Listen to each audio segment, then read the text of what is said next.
नमस्कार प्यारे साथियों, कैसे हैं आप। आशा करता हूँ मस्त होंगे, स्वस्थ होंगे, ज़बरदस्त तरीके से अपनी तैयारी कर रहे होंगे। तो साथियों, आपको पता है कि हम आरपीएफ एसआई कांस्टेबल को बेस बनाकर रोज़ाना आपके लिए एक मॉडल पेपर प्रोवाइड करा रहे हैं और आज हम एक शानदार मॉडल पेपर के साथ में आपके लिए लेकर आए हैं। तो जो भी साथी, जो भी भाई हमारे चैनल पर नया है, चैनल को सब्सक्राइब कर लें। बगल में जो बेल आइकन है, घंटी का निशान है, उसको ऑल पर क्लिक कर लें। जब तक आप उसे ऑल पर क्लिक नहीं करोगे तो हमारी वीडियो का नोटिफिकेशन नहीं पहुंचेगा। और बता दें भैया, अगर आपको इसका पीडीएफ चाहिए कि सर हमें इसका पीडीएफ कहाँ पर मिलेगा, तो पीडीएफ हमारा टेलीग्राम चैनल पर मिल जाता है और टेलीग्राम चैनल की लिंक वीडियो के डिस्क्रिप्शन में लगी हुई है। ठीक है, तो चलिएगा दोस्तों, बिना देरी के फिर क्लास को स्टार्ट करते हैं। अगर मैं इसमें पहले क्वेश्चन के बारे में बात कर रहा हूँ कि किस व्यक्ति ने ओलंपिक खेलों में सर्वाधिक स्वर्ण पदक जीते हैं, तब आपका आंसर आना चाहिए कि सर माइकल फेल्प्स। इस क्वेश्चन का राइट आंसर हो जाएगा, जो कि ऑप्शन नंबर बी में दिया हुआ है। देखो, अगर मैं बात करूं इन्होंने, अगर गोल्ड मेडल के बारे में बात कर ली जाए कि गोल्ड मेडल कितने जीते, तो गोल्ड मेडल भैया इन्होंने 23 जीते थे। और टोटल के बारे में बात कर लूँ कि टोटल मेडल इन्होंने कितने जीते हैं, तो टोटल मेडल इन्होंने भैया 28 मतलब 28 मेडल जीते हैं, जिसमें से 23 आपके क्या हैं, तो गोल्ड मेडल हो जाएंगे। अगर बात की जाए कि प्रथम महिला, बताओ क्या हो जाए कि प्रथम महिला सर्वाधिक पदक जीतने वाली, तो आपका आंसर आना चाहिए सर, इसका भी आंसर हमें लगे हाथ बता दीजिएगा। तो इसका आंसर कर लेना आप, लारसा। कौन सी है भैया? लारसा आपकी लारसा लेटनीना। और लारसा लेटनीना कहाँ की हैं, तो ये किससे संबंधित हैं, तो ये आपकी जिम्नास्टिक से, किससे? जिम्नास्टिक से संबंधित हैं, ये आपको ध्यान में रखना है। और कहाँ की हैं भैया ये आपकी अमेरिका की हो जाएंगी। कहाँ की हो जाएंगी? अमेरिका की हो जाएंगी। ठीक है, बहुत बढ़िया। इसी में बात करें, जो आपके माइकल ये हैं, ये कहाँ के हैं, तो ये भी आपके अमेरिका के हो जाएंगे। कहाँ के हो जाएंगे भैया? अमेरिका के हो जाएंगे। और नोट कर लेना, ये किससे संबंधित रखते हैं, तो भैया ये आपके किससे संबंधित हैं, तो तैराक से संबंधित हैं। किससे? तैराक से संबंधित हैं। ये भी आपको ध्यान में रख लेना है। ठीक है भैया जी, आगे बढ़ लें। ऑप्शन नंबर 20 क्वेश्चन का बिल्कुल राइट आंसर हो जाएगा। चलो, अगला क्वेश्चन आपकी स्क्रीन पर है। निम्नलिखित में से किस जिले को सिल्क सिटी के नाम से जाना जाता है? देखो, अगर मैं सिल्क सिटी के बारे में बात करूं, तो भागलपुर इस क्वेश्चन का राइट आंसर हो जाएगा। और भागलपुर में क्या है, तो प्रथम डॉल्फिन। क्या हो जाएगा भैया? प्रथम डॉल्फिन अभ्यारण्य कहाँ पर है, आपसे पूछा जाए तो आपका आंसर आना चाहिए कि सर ये तो हमारा भागलपुर में पड़ता है, जो कि हमारा भागलपुर कहाँ पर पड़ता है, तो बिहार में पड़ता है। ठीक है, अगर मैं बात करूं भागलपुर में आपका विक्रमशिला विश्वविद्यालय है। कौन सा है भैया? विक्रमशिला विश्वविद्यालय आपका कहाँ पर है, तो विक्रमशिला विश्वविद्यालय भी हमारा भागलपुर में है। इसको नष्ट किसने किया था, अगर आपसे पूछा जाए कि इसको नष्ट करने वाला व्यक्ति कौन था, तो आपका आंसर आना चाहिए बख्तियार खिलजी हो जाएंगे। कौन हो जाएंगे भाई? बख्तियार खिलजी हो जाएंगे। ठीक है, तो ये भी आपको ध्यान में रखना है। यहाँ पर मैं आपको लिखा देता हूँ, बख्तियार खिलजी हो जाएंगे। और ये आपको ध्यान में रखना है कि बख्तियार खिलजी किसके गुलाम थे, तो मोहम्मद गौरी के गुलाम हो जाएंगे। ठीक है, मोहम्मद गौरी के 4 गुलाम थे, यलदौज, कुबाचा, कुतुबुद्दीन ऐबक और आपके बख्तियार खिलजी। इन्होंने ही नालंदा विश्वविद्यालय के बारे में बात करें, किसके बारे में, कि नालंदा विश्वविद्यालय जो का हमारा कहाँ पर पड़ता है भैया? विश्वविद्यालय बिहार में पड़ता है। पिछले के पुराने समय पर कहाँ पर था, ये तो बंगाल में पड़ता था। ठीक है, नालंदा विश्वविद्यालय को नष्ट करने का श्रेय खिलजी को जाता है। अगर पूछा जाए कि नालंदा विश्वविद्यालय का निर्माण किसने करवाया था, तो निर्माण कराने वाले कौन थे भैया, तो वो हो जाएंगे हमारे कुमार गुप्त हो जाएंगे। कौन हो जाएंगे? कुमार गुप्त ने इसका निर्माण कराया था नालंदा विश्वविद्यालय का। और विक्रमशिला विश्वविद्यालय के निर्माण के बारे में बात आ जाए कि विक्रमशिला विश्वविद्यालय का निर्माण किसने करवाया था, तब आपका आंसर आना चाहिए कि सर इसका आंसर तो आप धर्मपाल कर दो। क्या कर दो? धर्मपाल कर दो। ठीक है, तो ये क्लियर है, ऑप्शन नंबर 20 क्वेश्चन का राइट आंसर हो जाएगा। सब पॉइंटों को मैं थोड़ा साथ साथ लेकर चलूंगा, समझते हुए जरूर चलना, क्योंकि आपके क्वेश्चन ज़्यादातर एक्सप्लेन से छपते हैं। बिहार की सीमा से लगने वाले भारत के राज्यों की संख्या कितनी है? अगर मैं बात करता हूं बिहार के बारे में तो लीजिए भैया, बिहार हमने यहां पर रख लिया है। अब बता दो इसकी सीमा किस किस तरह से लगती है। देखो, अगर मैं बात करता हूं भैया किसमें, दक्षिण में सीमा, तो दक्षिण में किसकी लगती है भैया, तो नोट कर लेना जैसे दक्षिण के बारे में, तो हमारा हो जाएगा झारखंड हो जाएगा। ठीक है, झारखंड से लगती है दक्षिण में। अगर पूर्व के बारे में बात की जाए कि पूर्व में किससे लगती है, तो पश्चिम बंगाल से लगती है। किससे लगती है भैया पूर्व में, पश्चिम बंगाल से लगती है। यहीं पर बात करेंगे, पूर्व हो गया, पश्चिम के बारे में बात करें कि पश्चिम में किससे लगती है, तो पश्चिम में आपके उत्तर प्रदेश से लगती है। किससे लगती है, उत्तर प्रदेश से लगती है। और भैया उत्तर के बारे में बात करें कि उत्तर में, तो उत्तर में हो जाएगा हमारा नेपाल हो जाएगा भैया। क्या हो जाएगा, नेपाल हो जाएगा। अब आपको क्लियर तरीके से समझ में आ गया कि सर हमारे 3 तो राज्य हैं, पश्चिम बंगाल हमारा झारखंड हो जाएगा, और उत्तर प्रदेश 3 राज्यों से लगती है, और एक हमारे नेपाल देश से लगती है। तो प्यारो हमारा आंसर हो जाएगा ऑप्शन नंबर सी, ए इसका राइट आंसर हो जाएगा, क्योंकि 3 राज्यों के बारे में पूछा गया है, तो ऑप्शन नंबर ए इसका राइट आंसर हो जाएगा। ठीक है, चलो भैया अगला क्वेश्चन है, भारत में राज्य के महाधिवक्ता की नियुक्ति कौन करता है? जो महाधिवक्ता हैं उनकी नियुक्ति कौन करता है, तो राज्य के राज्यपाल करते हैं। ऑप्शन नंबर ए इसका राइट आंसर हो जाएगा। ठीक है, अब महाधिवक्ता कौन होता है, तो यहाँ पर नोट कर लेना, महाधिवक्ता कौन होता है, तो महाधिवक्ता राज्य सरकार का प्रथम कानूनी सलाहकार होता है। ठीक है, अगर भारत के बारे में बात की जाए तो भारत में आपके महान्यायवादी हो जाएंगे। चलो अगला क्वेश्चन बताइएगा। अगला क्वेश्चन आपकी स्क्रीन पर है, केवल वह स्तंभ जिसमें अशोक ने स्वयं को मगध का सम्राट बताया है, तो आपका आंसर आना चाहिए सर, वो हो जाएगा हमारा ऑप्शन नंबर डी, क्या है, भाब्रू स्तंभ इस क्वेश्चन का राइट आंसर हो जाएगा। ठीक है जी, चलो अगला क्वेश्चन है, रज़्मनामा किस हिंदू ग्रंथ का फारसी अनुवाद है? देखो रज़्मनामा के बारे में पहले नोट कर लेना, इसे युद्धों की क्या कहा जाता है भैया, युद्धों की पुस्तक कहते हैं। क्या कहते हैं, युद्धों की पुस्तक, युद्धों की पुस्तक कहा जाता है। ठीक है भैया, बहुत बढ़िया। इसी में बात करें तो इस क्वेश्चन के जब आंसर के बारे में, तो महाभारत इस क्वेश्चन का राइट आंसर होगा। और महाभारत का अगर पुराना नाम के बारे में पूछा जाए कि महाभारत का पुराना नाम क्या है, तब मेरे प्यारो इसका आंसर आपका आना चाहिए जय संहिता आंसर आना चाहिए। क्या आंसर आना चाहिए, जय संहिता आंसर आना चाहिए, क्योंकि महाभारत को किस नाम से जाना जाता था पहले, तो जय संहिता के नाम से जाना जाता था। ठीक है, अगर मैं पूछूं कि भैया महाभारत युद्ध कितने दिन चला था, युद्ध कितने दिन चला था, तो 18 दिन चला। कितने दिन चला भैया युद्ध, 18 दिन चला था, ये भी नोट कर लेना है। और महाभारत के बारे में एक पॉइंट और निकल कर आता है कि इसमें पर्वों की संख्या कितनी है, क्या है, पर्व की संख्या कितनी है, ये भी आपको साथ के साथ बता देना है भैया। तो पर्वों की जो संख्या है वो हमारी 18 है भैया। कितनी है, 18 है। और आपसे पूछा भाई जो आपके छठवें पर्व में क्या दे रखा है, तो छठवें पर्व में नोट कर लेना भगवत गीता दे रखी है। क्या दे रखी है भैया, भगवत गीता दे रखी है, गीता। ठीक है, तो इसको आप नोट कर लेना, भगवत गीता हो जाएगी, भगवत गीता। और इसी को भगवत गीता को जो छठवें पर्व को क्या कहा जाता है, तो भीष्म पर्व भी कहते हैं। क्या कहते हैं, भीष्म पर्व भी कहा जाता है, पर्व भी कहा जाता है। ठीक है, तो ये भी आपको ध्यान में रख लेना है। ठीक है जी, अच्छा इसी में बात करूं कि महाभाष्य के लेखक कौन हैं, तो महाभाष्य के लेखक हो जाएंगे आपके पतंजलि हो जाएंगे। कौन हो जाएंगे, पतंजलि आपके महाभाष्य के लेखक हो जाएंगे। और रामायण के बारे में बात करें तो रामायण के आपके वाल्मीकि हो जाएंगे। रामायण के कौन हो जाएंगे, रामायण के वाल्मीकि हो जाएंगे। यहाँ पर भैया आपका एक क्वेश्चन बनता है, तो बता दो कि जैसे बात कर लें इसमें कि जो अष्टाध्यायी है, क्या है, अष्टाध्यायी है, अष्टाध्यायी के लेखक आपके पाणिनि हो जाएंगे। कौन हो जाएंगे, पाणिनि हो जाएंगे भैया। और ये अष्टाध्यायी आपकी संस्कृत की पहली पुस्तक है। ठीक है, तो ऑप्शन नंबर क्या है, सी इस क्वेश्चन का बिल्कुल राइट आंसर हो जाएगा। ठीक है भैया, चलो भैया अगला क्वेश्चन है कि निम्नलिखित में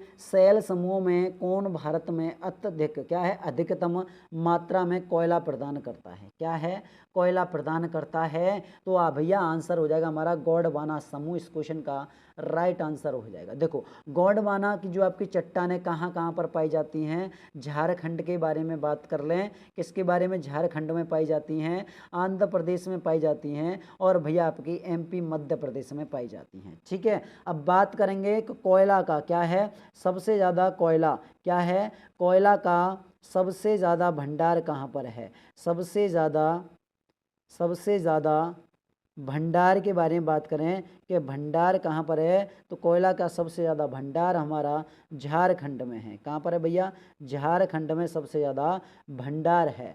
ठीक है, अगर मैं पूछूं भैया ये बता दो मुझे कि जो चट्टानों का क्रम किस तरह से है। देखो सबसे पुरानी चट्टान कौन सी है, तो भैया आपकी आर्कियन है। कौन सी है, आर्कियन है। इसके थोड़ी नई कौन सी है, तो धारवाड़ हो जाएगी। कौन सी है, धारवाड़। इससे भी नई कौन सी है, तो वो हो जाएगी आपकी भैया कौन सी, कुड़प्पा हो जाएगी, कुड़प्पा। इससे भी नई आपकी विंध्यन हो जाएंगी, विंध्यन। ठीक है, इससे भी नई चट्टान कौन सी आएगी, तो गोंडवाना आ जाएगी भैया, गोंडवाना। ठीक है, और गोंडवाना से बिल्कुल नवीनतम चट्टान कौन सी हो जाएगी, तो आपका आंसर आना चाहिए सर, वो तो हमारी डक्कन ट्रैंप हो जाएगी, डक्कन ट्रैंप हो जाएगी। ठीक है, तो सबसे पुरानी कौन सी है, तो इसको नोट कर लेना, ये आपकी सबसे पुरानी चट्टान हो जाएगी, सबसे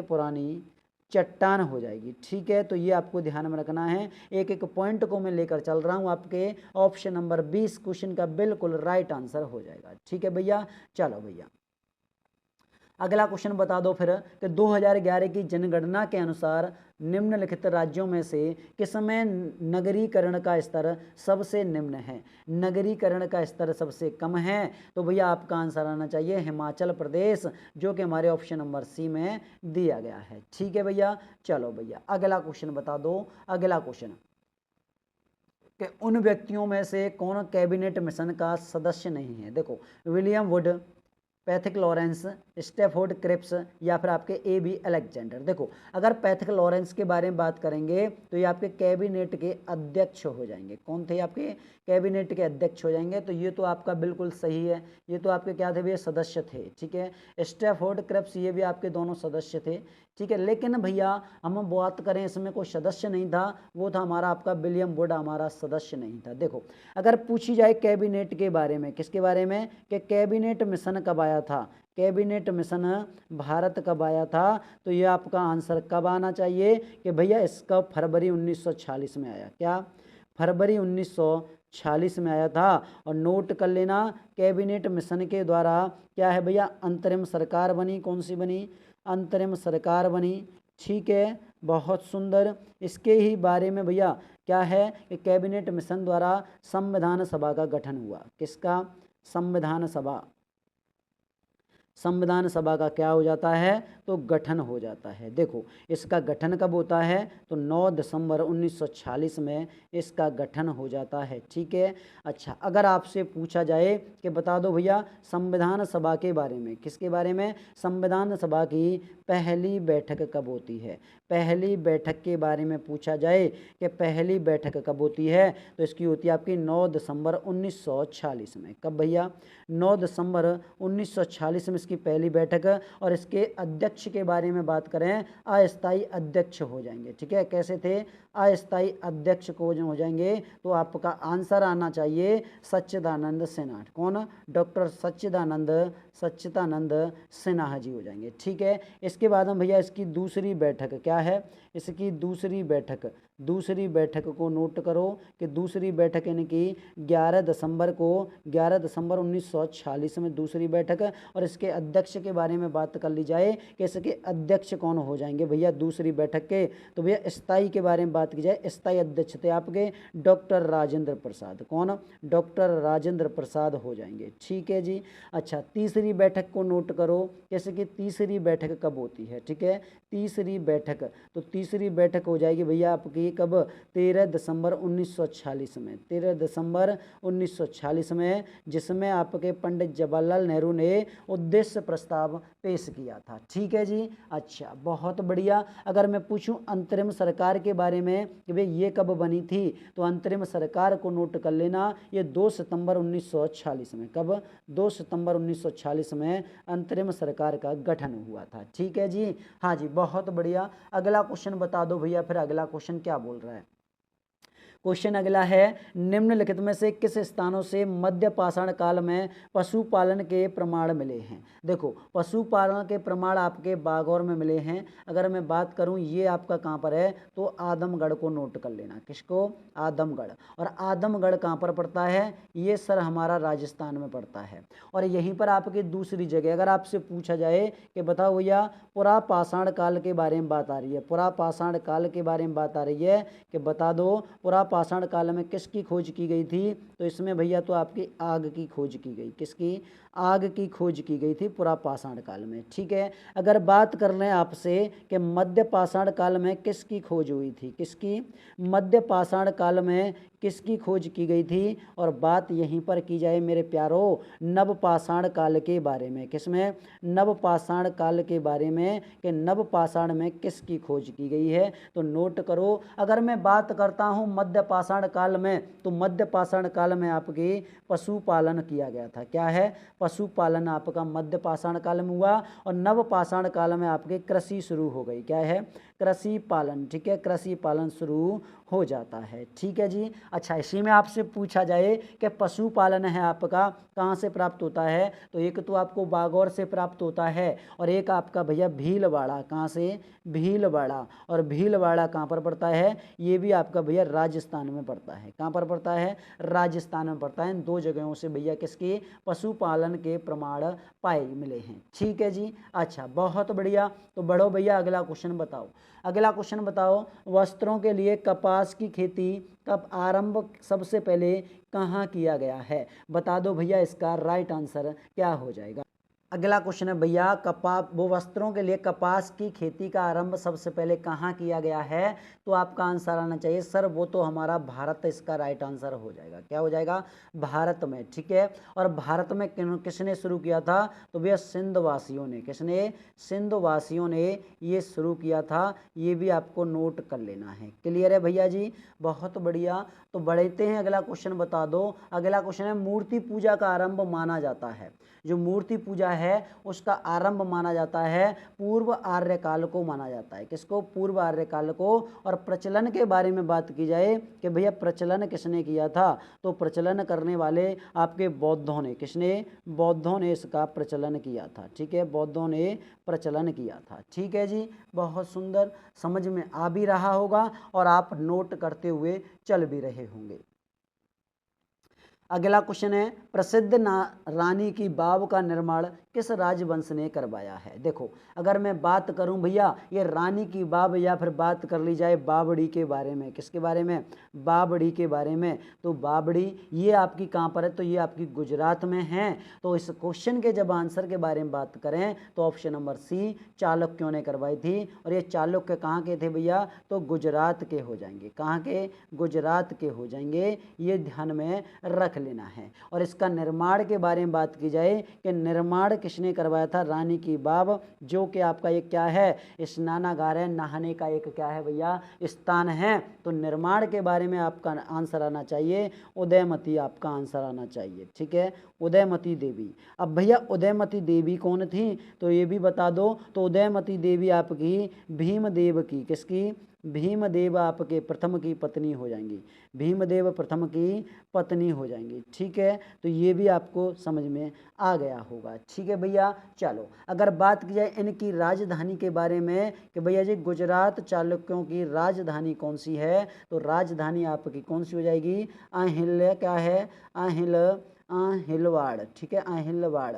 ऑप्शन नंबर सी इसका राइट आंसर हो जाएगा। ठीक है भैया। चलो अगला क्वेश्चन बताइएगा, देश का पहला वैदिक थीम पार्क कहाँ पर स्थापित किया गया है, तो ये किया गया आपके गौतम बुद्ध नगर, जो कि आपका कहाँ पर है भैया, नोएडा के बारे में बात कर ली जाए। कहाँ पर? नोएडा में भैया। ठीक है। चलो तो अगला क्वेश्चन बता दो। अगला क्वेश्चन है कि मार्च 2023 में गणित के लिए एबेल पुरस्कार किसे प्रदान किया गया है? अगर एबेल के बारे में बात करूं तो ऑप्शन नंबर सी इसका राइट आंसर हो जाएगा। ठीक है। और एबेल की अगर मैं स्थापना के बारे में बात करता हूं कि एबेल की स्थापना कब होती है, तो इसकी स्थापना आपकी 2001 में होती है। ठीक है। तो किस क्षेत्र में दिया जाता है? गणित के क्षेत्र में दिया जाता है। अगर आपसे पूछा जाए कि पहली बार ये कब दिया गया था, पहली बार, तो पहली बार दिया गया था आपका 2003 में। किसके द्वारा दिया जाता है? तो नॉर्वे सरकार द्वारा। ठीक है, नॉर्वे सरकार द्वारा ये पुरस्कार दिया जाता है। ठीक है जी,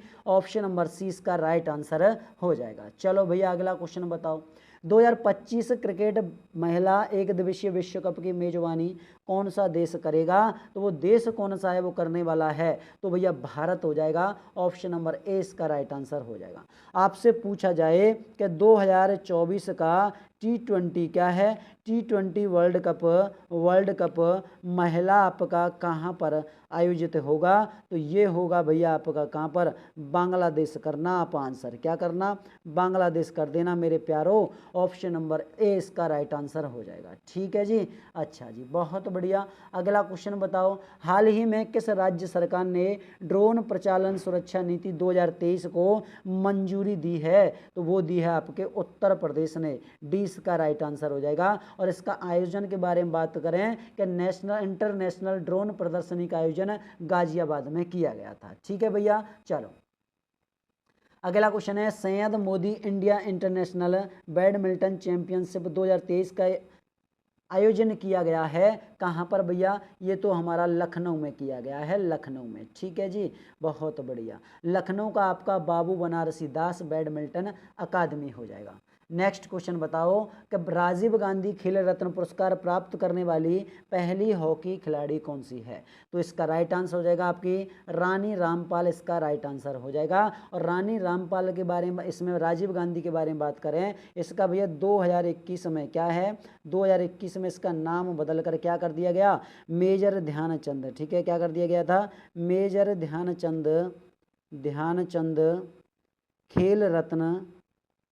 खेल रत्न पुरस्कार कर दिया गया। ठीक है, खेल रत्न पुरस्कार इसका नाम बदल कर दिया गया था। और यहीं पर बात करूं कि बता दो भैया प्रथम प्राप्तकर्ता कौन है? प्रथम प्राप्तकर्ता बता दो कि प्रथम प्राप्तकर्ता व्यक्ति कौन हो जाएंगे जिनको ये राजीव गांधी दिया गया था? तो वो हो जाएंगे आपके विश्वनाथ आनंद। कौन है भैया? विश्वनाथ आनंद हो जाएंगे। और यहीं पर बात करेंगे विश्वनाथ आनंद को कब दिया गया है? तो 1991 में दिया गया है। कब दिया गया है? 1991 में दिया गया है। यहीं पर एक चीज़ नोट कर लेना कि आपसे पूछा जाए कि सर 2023 में किसको दिया गया है? तो एक तो व्यक्ति हो जाएंगे हमारे कौन? चिराग शेट्टी हो जाएंगे। कौन हो जाएंगे भैया? एक तो हमारे चिराग शेट्टी हो जाएंगे। ठीक है, और ये किससे संबंधित हैं? ये भैया हमारे बैडमिंटन से संबंधित है। किससे? बैडमिंटन से संबंधित हो जाएंगे। और दूसरे व्यक्ति कौन है? तो दूसरे व्यक्ति को नोट कर लेना, वो हो जाएंगे हमारे कौन? सात्विक हो जाएंगे भैया। कौन है? सात्विक कसाई राज रंकी। ठीक है, राज रंकी रेड्डी हो जाएंगे। ये भी आपके किससे संबंधित है? ये भी आपके बैडमिंटन से संबंधित है। ठीक है, अगर मैं आपसे पूछ लूं कि मुझे ये बता दो भैया मेजर ध्यानचंद क्या है? मेजर ध्यानचंद पुरस्कार में राशि कितनी दी जाती है? क्या है? राशि कितनी दी जाती है? तो भैया आपका आंसर आना चाहिए कि सर वो तो राशि हमारी 25 लाख दी जाती है। कितनी? 25 लाख। ठीक है भैया, अगर पूछा जाए आपको ये बताओ फिर जब इसमें 25 लाख दी जाती है, अर्जुन पुरस्कार में कितनी दी जाती है? किसमें? अर्जुन पुरस्कार के बारे में कि अर्जुन पुरस्कार में कितनी राशि दी जाती है? तो इसमें आपके 15 लाख राशि दी जाती है, 15 लाख रुपया। ठीक है भैया, आगे बढ़ते हैं कि बता दो भैया द्रोणाचार्य कौन सा है? द्रोणाचार्य में कितनी दी जाती है? और ये आपके कोचों को दिया जाने वाला पुरस्कार है। ये भी आपकी 15 लाख रुपया दी जाती है। कितनी? 15 लाख रुपया। ठीक है भैया, तो ये क्लियर है। तो चलो भैया अगला क्वेश्चन बताओ। अगला क्वेश्चन है कि वायसराय के कार्यकाल के दौरान वर्नाकूलर क्या है? कि वर्नाकूलर प्रेस एक्ट 1878 को निरस्त कर दिया गया था। किसके द्वारा किया गया है? देखो, अगर मैं वर्नाकूलर के बारे में बात करता हूँ, क्या है कि वर्नाकूलर के बारे में थोड़ा बात करें। वर्नाकूलर प्रेस एक्ट के बारे में कि ये क्या है भैया? इसको और क्या कहा गया था? इसको देसी भाषा, क्या है? देसी भाषा समाचार पत्र अधिनियम कहा गया। देसी भाषा समाचार पत्र अधिनियम कहा कहा गया। ठीक है, हाँ जी। इसी के बाद में भैया और इसको क्या कहा गया था, इसको कहा गया भैया आपका मुंह बंद, क्या है, मुंह बंद करने वाला कानून, करने वाला कानून हो जाएगा। ठीक है जी, तो ये भी आपको समझ में आ रहा होगा। अच्छा, बात करें कि भैया इसको जैसे बात की जाए कि कौन लाया था, लाया कौन था, तो ये नोट कर लेना, लाए थे भैया आपके कौन, लिटन लेकर आए थे, लेकिन इसको समाप्त किसने कर दिया, तो आपके लॉर्ड रिपन ने इसको समाप्त कर दिया, लॉर्ड रिपन ने इसको समाप्त कर दिया। ठीक है, इसका भैया इसके विरोध में सबसे ज़्यादा विरोध किसने किया था, तो आपका एक अखबार था सोम प्रकाश, कौन था, सोम प्रकाश अखबार ने सबसे ज़्यादा इसका विरोध किया था। और सोम प्रकाश अखबार को नोट कर लेना, इसके संस्थापक कौन थे, तो ईश्वर चंद्र विद्यासागर हो जाएंगे, कौन, ईश्वर चंद्र विद्यासागर हो जाएंगे। ये वही ईश्वर चंद्र विद्यासागर जिनके समय पर ये कौन सा कानून लेकर आए थे, तो वो आपका विधवा पुनर्विवाह कानून लेकर आए थे। ठीक है जी, हाँ जी, बहुत बढ़िया।